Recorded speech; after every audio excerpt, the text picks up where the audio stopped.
Hello friends, welcome to the channel pharma dilator. तो basic pharmacology और pharmacodynamics को समझने के बाद आज हम इस वीडियो में चर्चा करेंगे फार्माकोलॉजी के दूसरे टाइप्स फार्माकोकाइनेटिक्स के बारे में।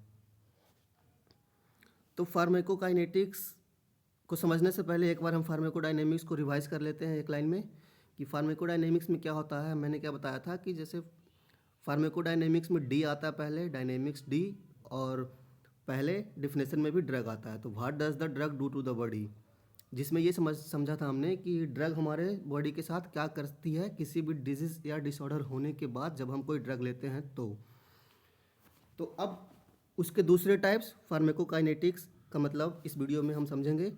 फार्माकोकाइनेटिक्स का मतलब होता है, सबसे पहले फार्माकोकाइनेटिक्स वर्ड्स का मतलब समझे। फार्माको डायनेमिक्स में भी था फार्मा वर्ड, और फार्माकोकाइनेटिक्स में भी फार्माको वर्ड्स है। तो इसको साइड में रखते हुए हम काइनेटिक्स का मतलब होता है मूवमेंट। मूवमेंट मतलब किसी भी एक जगह से दूसरे जगह पे जाना। तो क्या होता है जब हम कोई ड्रग अपने बॉडी में लेते हैं तो हमारी बॉडी उस लिए हुए ड्रग के साथ क्या करती है, इसकी स्टडी हम फार्माकोकाइनेटिक्स में करते हैं। तो इसके डेफिनेशन कुछ इस प्रकार से हुआ, what does the body do to the drugs. Pharmacodynamics में क्या था, what does the drug do to the body, but pharmacokinetics में हुआ what does the body do to the drugs. अब सवाल ये उठता है कि क्या होता है जब हम कोई ड्रग हमारे बॉडी में लेते हैं। तो after taken by any route of administration our body will do ADME with the taken drugs. Our body will do ADME mechanism with the undertaken drugs, which means A stands for absorption, and D stands for dissolution, M stands for metabolism, and E stands for excretion, which is very important.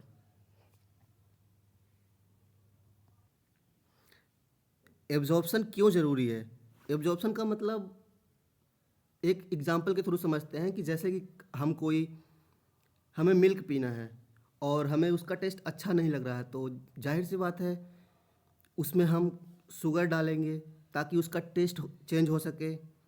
तो sugar milk में डालने के बाद milk उस sugar को absorb करती है पहले, जिस एब्जॉर्ब करने का पर्पस ये था कि वो मिल्क मीठा हो जाए, ठीक है। उसके बाद हम उसे पिए तो वो उसका टेस्ट चेंज हो जाए।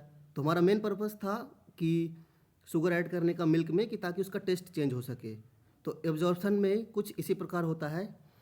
एंड डिजोल्यूशन में कि सबसे पहले जो प्रेजेंट बॉडी फ्लूइड है स्टोमक में वो डिज़ोल्व करती है पहले, जो अंडरटेकन ड्रग होता है। और मेटाबॉलिज्म का मतलब ये होता है कि कोई भी कम्प्लेक्स मोलिक्यूल को हम छोटे छोटे टुकड़ों में, छोटे छोटे सिंपल मोलिक्यूल्स में तोड़ते हैं। मेटाबॉलिज्म का दूसरा नाम यहाँ पे बायो ट्रांसफॉर्मेशन भी दिया गया है फार्माकोलॉजी में। अब बायो ट्रांसफॉर्मेशन क्यों नाम दिया गया है?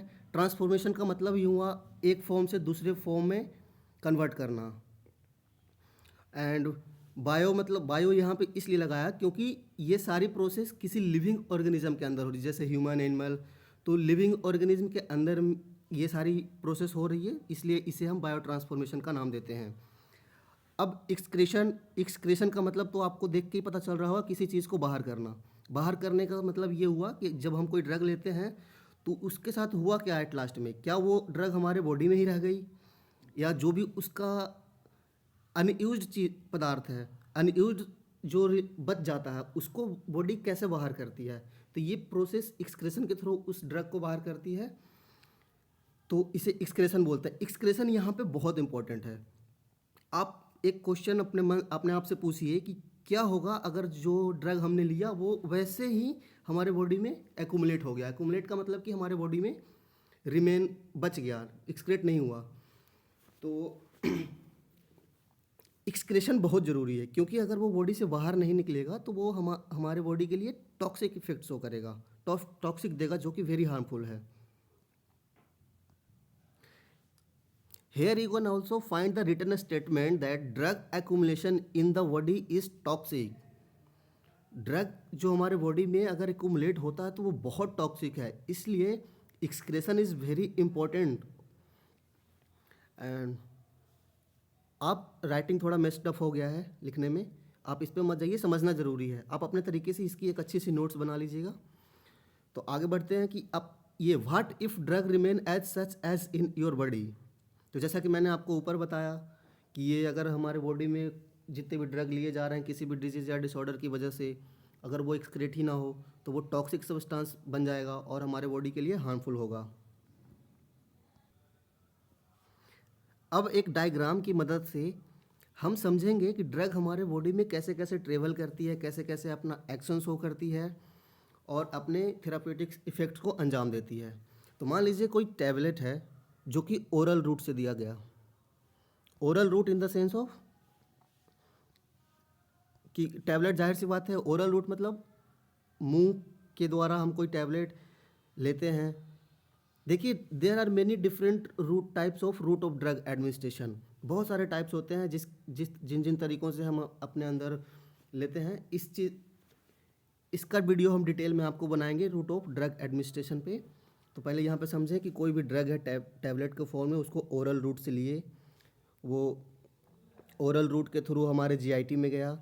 जीआईटी में प्रेजेंट बॉडी फ्लूइड, जो भी मतलब जीआईटी में फ्लूइड प्रेजेंट है उसके साथ जाके डिसोल्व होगा, डिसइंटीग्रेट होगा।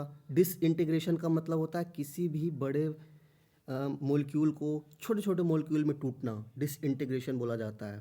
तो बॉडी फ्लूइड में डिसॉल्व होने के बाद डिसइंटीग्रेट हुआ। डिसइंटीग्रेट होने के बाद वो स्मॉल इंटेस्टाइन के थ्रू ट्रेवल करते करते करते करते हमारे ब्लड स्ट्रीम में एब्जॉर्ब होगा। ब्लड स्ट्रीम उस ड्रग को एब्जॉर्ब करेगी, जो कि पहला स्टेप है। आप देख सकते हैं, मैंने बताया था ADME मैकेनिज्म के थ्रू फार्माकोकाइनेटिक्स वर्क करती है। एब्जॉर्ब करने के बाद डिफरेंट बॉडी पार्ट्स में डिस्ट्रीब्यूट करती है। ब्लड पूरे बॉडी में सर्कुलेट होता है और वो जो एब्जॉर्ब ड्रग है वो डिफरेंट बॉडी पार्ट्स में डिस्ट्रीब्यूट होगी। ये हो गया दूसरा पार्ट। अब उसके बाद तीसरा जो था मेटाबॉलिज्म। मेटाबॉलिज्म में आप देख सकते हैं, मेटाबॉलिज्म होने के लिए वो ड्रग्स लीवर के पास पहुंचेगा, लीवर उसको मेटाबोलाइट करेगी। मेटाबॉलिज्म का मतलब हुआ कोई भी ड्रग जो है एक्टिव फॉर्म से इनएक्टिव फॉर्म में कन्वर्ट होगा, या अगर इनएक्टिव फॉर्म है तो उसको एक्टिव फॉर्म में कन्वर्ट करता है। जैसे आप मान लीजिए कि आपने लीवोडोपा और कार्बिडोपा ड्रग का नाम सुना होगा, वो इनएक्टिव फॉर्म में होता है और वो मेटाबोलाइट होने के बाद ही एक्टिव होता है। तो ये सारी काम मेटाबॉलिज्म का होता है। और मेटाबॉलिज्म का यहाँ पे एक काम और हुआ कि वो कोई भी ड्रग अगर मोर टॉक्सिक फॉर्म में है तो उसको लेस टॉक्सिक में कन्वर्ट करती है। क्यों? क्योंकि more toxic drug is very harmful for our body. तो मेटाबॉलिज्म का काम क्या हुआ, एक बार रिवाइज करें। एक्टिव फॉर्म से इनएक्टिव फॉर्म में कन्वर्ट करे, या इनएक्टिव से एक्टिव फॉर्म में कन्वर्ट करे, या मोर टॉक्सिक ड्रग को लेस टॉक्सिक ड्रग में कन्वर्ट करे। अब इसके बाद मेटाबॉलिज्म होने के बाद वो अपनी जो भी जिस पर्पज़ से ड्रग लिया गया था वहाँ पे जाके अपना एक्शन शो करेगा। डिजायरेबल इफ़ेक्ट्स, जो कि हमने पिछले वीडियो में डिस्कस किया था। डिजायरेबल इफ़ेक्ट्स का मतलब कि कोई भी ड्रग जिस पर्पज़ से हम लेते हैं उसी पर्पज़ के लिए वो यूज़ हुआ। साथ ही साथ में कुछ अनडिजायरेबल इफ़ेक्ट्स भी मिलता है। अगर आपने वो फार्माकोडायनेमिक्स की वीडियो अभी तक नहीं देखा तो आप हमारे चैनल पे प्लेलिस्ट में जाके देख सकते हैं। अब नेक्स्ट पार्ट होता है एक्सक्रेशन का। Excretion is very important. Excretion का मतलब हमारे बॉडी से जो भी बच गया, सब कुछ ड्रग का यूज़ होने के बाद जिस पर्पज़ से लिए थे वो पर्पज़ पूरा हो गया, तो वो उसे एक्सक्रीट होना ही है। नहीं होगा तो वो बहुत हार्मफुल है हमारे बॉडी के लिए। तो हमारे मन में एक क्वेश्चन यहाँ पे आता है कि एक्सक्रेशन कौन से रास्ते से होगा। जैसे यूरिन के थ्रू हो सकता है, स्टूल के थ्रू हो सकता है, मिल्क, लैक्टेटिव मिल्क, जैसे लैक्टेटिव मिल्क के थ्रू होगा, सलाइवा के थ्रू हो सकता है। तो हम ये चीज़ एक्सक्रेशन डिपेंड करता है नेचर ऑफ ड्रग पे। जैसे कोई भी अगर हाइड्रोफिलिक ड्रग है, हाइड्रोफिलिक नेचर का कोई ड्रग है, तो वो यूरिन के थ्रू बाहर होगा। और अब उसका क्या, जो हाइड्रोफिलिक नहीं है, हाइड्रोफिलिक नेचर का ड्रग नहीं है, वो कैसे बाहर होगा? तो वो स्टूल के थ्रू बाहर होगा। आप देख सकते हैं यहाँ पे नेचर ऑफ ड्रग। अगर कोई भी ड्रग जो हमने लिया है वो गैसेस नेचर का है तो वो एयरवेज के थ्रू बाहर होगा। और there are many ways to excrete unused drug. So इस पूरे वीडियो में हमने समझा, एक ब्रीफली में हमने समझा कि फार्माकोकाइनेटिक्स क्या होता है, उसका मैकेनिज्म क्या है, वो कैसे काम करती है।